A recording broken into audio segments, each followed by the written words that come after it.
This is the potu bird, which is one of nature's most mysterious and fascinating creatures, often described as the master of camouflage.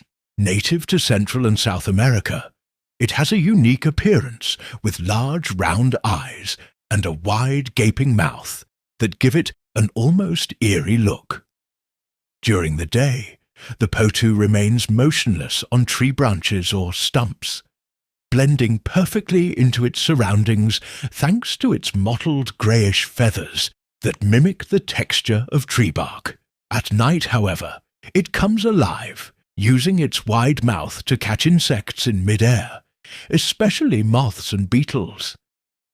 Its haunting call, often described as a series of eerie, low barks, adds to its enigmatic presence in the forest, making it a true symbol of the unknown in the animal kingdom.